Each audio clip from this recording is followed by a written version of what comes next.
Joe Milton notified us that there were some dark moments, which we would expect if you lose your job and you've already transferred. But he was open about it on your station with Tyler Evans and Will West. And it was a question posed by Tyler.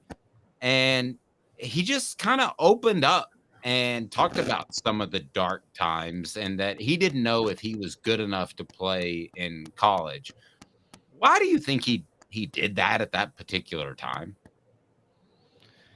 Why did he think that at that time, you mean? No, why did he decide to share that? Because he had been all the way through the SEC Media Days gauntlet and didn't really share much. Yeah, and you're right. Yeah, it was at the end of the day. You're right. It was when they went through Radio Row before leaving Nashville and talking to Tyler there on set. And first of all, Tyler did a good job following up because Joe just kind of mentioned without real details about looking ahead and how things affected him. And Tyler said, well, tell us more. What do you mean? And he told us. And I thought that really was something that spoke to the difference we see now in Joe Milton versus a couple of years ago, where he might have gotten defensive with somebody bringing up the idea of, hey, is this guy really ready to be a starter in the SEC? He came in having to prove something immediately. It had not worked out at Michigan for Joe. He transfers to a spot where he's saying, okay, here's my new fresh start. And he gets it. He arrives at Tennessee, and 3 months after arriving on campus, he's out there starting in college football games in a new offense.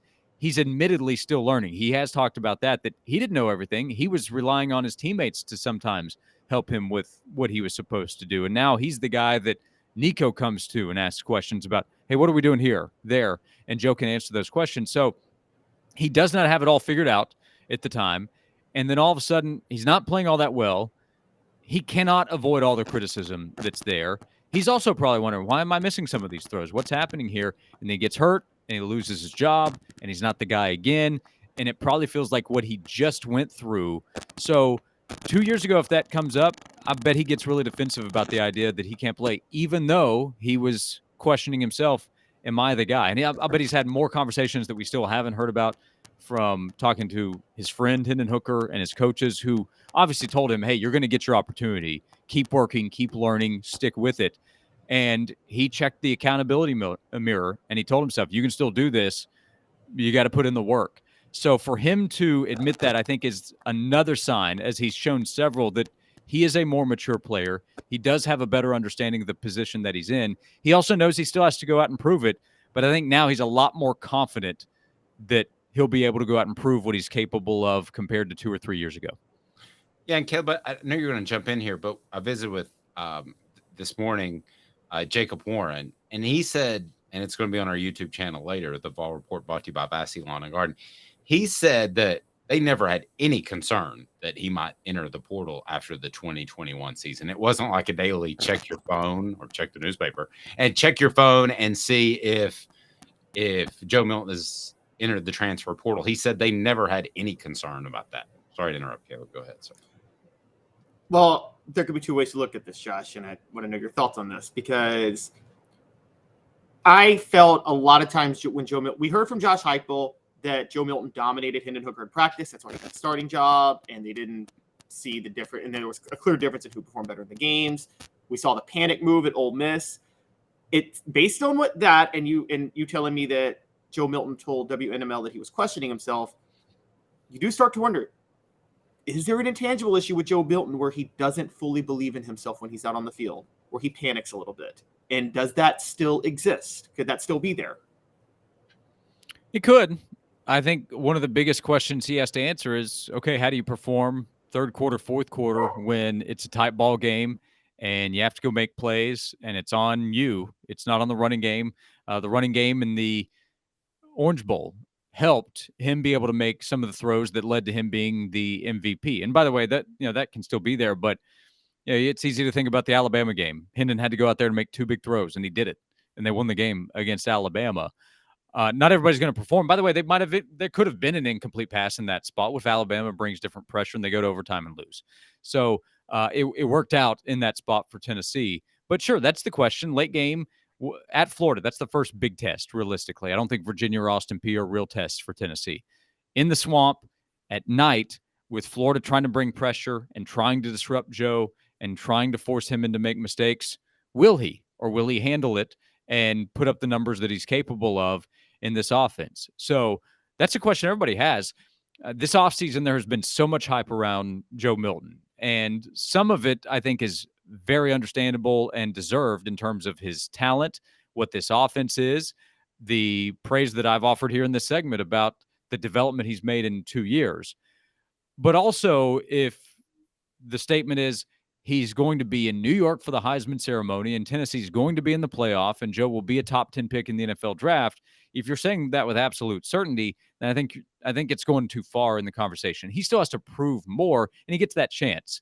And I think he's going to be good this year. I think he's going to have a really good season for Tennessee. But is he going to be ready to make big plays when they count on him to lead the way in a late game situation? Because it's going to come up at some point. That's a question I still have.